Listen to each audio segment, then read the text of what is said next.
জনাৰ সফলতাৰ আঁৰত মাতৃগৰাকীৰ বিপৰীতে আইতাক খেৰহুটিৰ ভূমিকা অনেক আছিল।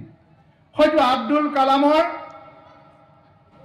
মাতৃগৰাকীও সেই 10 মাহ 10 দিন গৰ্ভত ৰাখি সেই সময়ত তেখেতৰ ঈশ্বৰ চিন্তাত মগ্ন হৈ এজন সুস্থ পুত্ৰ জন্ম দিয়াই তেখেতক মানৱ সেৱাৰ কাৰণে আগবঢ়াই দিয়াৰ যিটো পৰিকল্পনা, সেই পৰিকল্পনাটো নিশ্চিতভাৱে মাতৃগৰাকীয়ে কৰিছিল।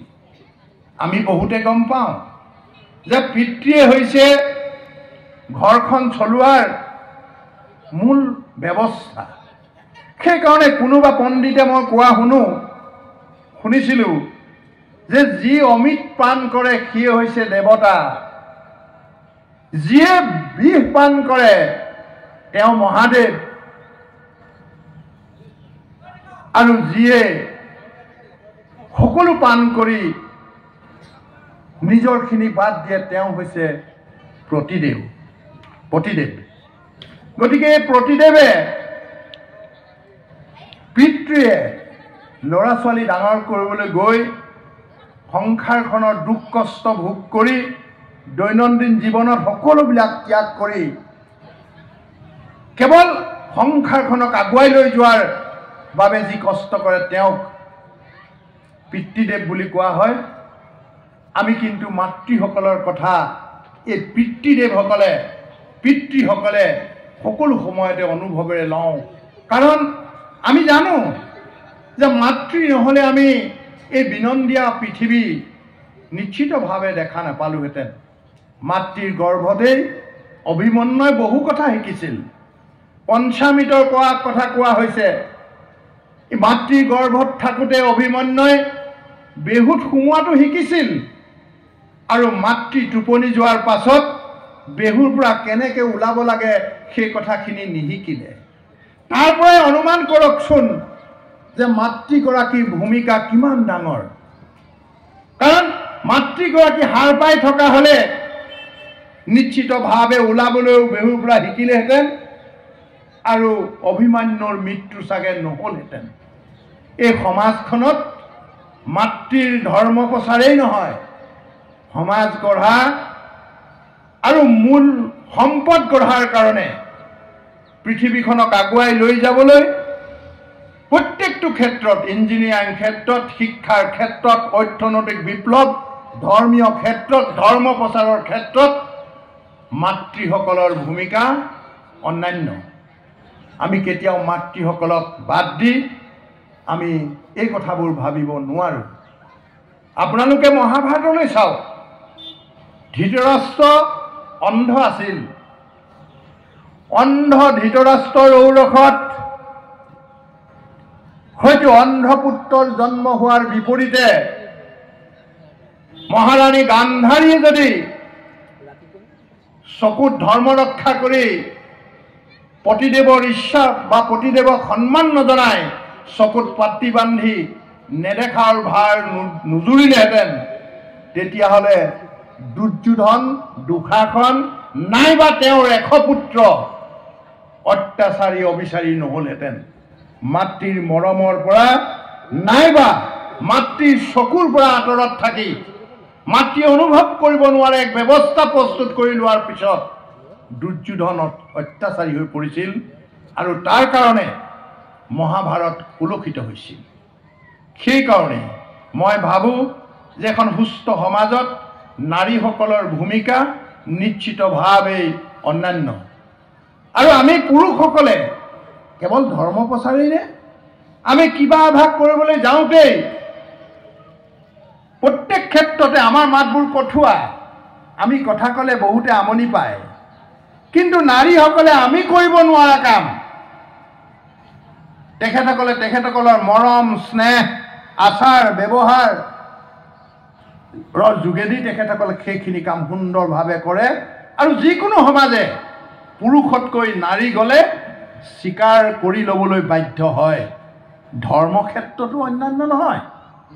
তেখেতসকল যদি যায়, নাৰী যদি যায় ধৰ্ম প্ৰচাৰৰ কাৰণে, আজি এখেতসকল এই উদ্যোক্তাসকলে যদি পুৰুষসকলে এই ব্যৱস্থা ভাগ হাত নধৰি নাৰীসকলে যদি সম্পূৰ্ণ ব্যৱস্থা কৰিলেহেঁতেন, সৌন্দৰ্য বৰ্ধনত ক'তো কুৰ্তি নাথাকিলে এতিয়াও নাই।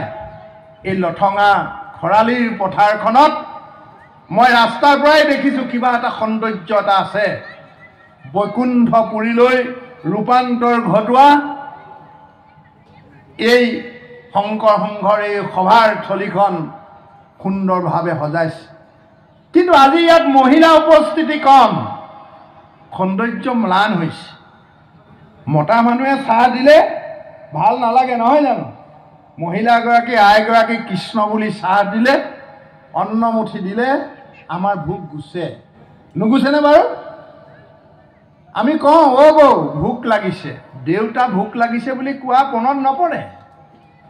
সেইকাৰণেই মই ভাবোঁ যে শংকৰ সংঘত খুব সুন্দৰ এটা বিষয়ৰ ওপৰত আলোচনা হৈছে যে নাৰীৰ ধৰ্ম প্ৰচাৰত ভূমিকা। এই ভূমিকাই কেৱল শংকৰ সংঘ নহয়, নৱ বৈষ্ণৱ ধৰ্মৰ যি আধাৰুৱা কৰ্ম, যি পিছ পৰি থকা হিন্দু ধৰ্মৰ ভিতৰত গুৰুজনাই দি যোৱা এই অসমৰ যি নৱ বৈষ্ণৱ ধৰ্ম, এই ধৰ্মক আগুৱাই লৈ যোৱাৰ কাৰণে নাৰীসকলে যথেষ্ট ভূমিকা ল'ব পাৰিব বুলি মোৰ অনুমান হয়। আমি সিমানৰ যুৱক ব্যক্তি নহয় যে ধৰ্মক্ষেত্ৰত দুআষাৰ কৈ আপোনালোকক আপ্লুত কৰিব পাৰিম। আমি কৃষ্ণদেৱৰ কৰ্মযুগতে আবদ্ধ হৈ অসমীয়াৰ যি ৰক্ষাৰ কাৰণে এখন নিৰাপত্তা থকা অসম প্ৰস্তুত কৰিবৰ কাৰণে উঠি অহা নৱপ্ৰজন্মক চিন্তাত নেপেলাই সুস্থিৰ আৰু শান্তি অসম প্ৰদান কৰাৰ কাৰণে জীৱন উৎসৰ্গিত কৰি আমি ৰাইজৰ মাজে মাজে হয়তো ৰাইজক ভাল খবৰ দিবৰ কাৰণে, সজাগ কৰিবৰ কাৰণে ঘূৰি ফুৰা জীৱকে আমি কৰ্ম সংস্কৃতিৰ জৰিয়তে অসমীয়া যুৱসকলক স্বাৱলম্বী কৰি অসমীয়া জাতিক এটা স্বাৱলম্বী জাতি কৰাৰ কাৰণে যিটো প্ৰয়াস, সেই প্ৰয়াসৰ মাজতেই আবদ্ধ হৈ থকাৰ বাবে ধৰ্ম কৰ্মত আমাৰ মতি এতিয়ালৈকে হোৱা নাই। আমি সেই ভাগলৈ আধ্যাত্মিকতানো কি, গুৰুজনাই আমাক কি দি গ'ল, ভকত সমস্তই আধ্যাত্মিকতাৰ যোগেদি একান্ত মনে কৃষ্ণদেৱক দৰ্শন কৰাৰ যিটো চিন্তা, এই চিন্তাভাগ আমি এতিয়ালৈকে বাদ বুলিব পৰা নাই। সেইকাৰণেই আমি নামঘৰৰ সেই ভগৱান মূৰ্তিৰূপী নামঘৰত আমি কাষতে বহি ভকত সমস্তই যিখিনি কথা কয়, আজি সভাত যিখিনি কথা উপলব্ধিৰে বক্তাসকলে কৈছে, সেইখিনিকে শুনি অকণমান নিজকেই আপ্লুত কৰি পুনৰ গৃহস্থী এই বিষয় জঞ্জালৰ মাজলৈ নাইবা অসমীয়াৰ অস্তিত্বৰ সংকট মোচন কৰি ভৱিষ্যত প্ৰজন্মক অকণমান থিতাপি থকা এখন ঠাই প্ৰস্তুত কৰি দিবৰ কাৰণে আগবঢ়াৰ মনেৰে আমি সঁচাকৈ যাবগৈ লাগিব। আমি আপোনালোকৰ লগতে সকলো সময়তেই থাকি পেলাই যি অসমীয়াৰ অস্তিত্ব, অসমীয়া থাকিলেহে নাম থাকিব, অসমীয়া থাকিলেহে সংঘ থাকিব, নৱ বৈষ্ণৱ ধৰ্ম থাকিব, গুৰুজনা থাকিব, নামঘৰ থাকিব, এই কথাবোৰ উপলব্ধি কৰোঁ আৰু কৰি পেলাই আমি আপোনালোকৰ মাজত উপস্থিত হৈ আপোনালোকক সেৱা আগবঢ়ালোঁ। এইখিনি কওঁতে অনেকখিনি বহাটোতা ভুল ভ্ৰান্তি নিশ্চিতভাৱে হৈছে। পণ্ডিতসকলে কয় বোলে হস্তিৰ পিছলে পাওঁ সজ্জনেও বুৰে নাও, তেনেস্থলতে অভাজন হস্তি বা সজ্জন নহয়, ভুল হোৱাটো স্বাভাৱিক। এইখিনি কথা আমি কওঁতে অনেকখিনি ভুল হৈছে, কাৰণ অন্যান্য ধৰ্মীয় ব্যৱস্থাও নহয়, এয়া সংঘ। এই সংঘত প্ৰণালীবদ্ধভাৱে ঈশ্বৰ চিন্তা কৰা হয় আৰু ভকত সমস্ত বৈষ্ণৱপান সকলো আইসকলক নিয়মানুৱৰ্তিতাই যি শিকায়, সেই শিকোৱাৰ মাজত আমি আকৌ কৃষ্ণদেৱৰ কৰ্মযুগত থকা এই অভাজনে নিশ্চিতভাৱে আপোনালোকক একো দৰ্শন বা মাৰ্গদৰ্শন কৰিব নোৱাৰাৰ দৰেই কথা। সেইকাৰণে ভুল হোৱাখিনিক ক্ষমা বিচাৰি মই মোৰ চমু বক্তব্য ইমানতেই সামৰিছোঁ। ধন্যবাদ।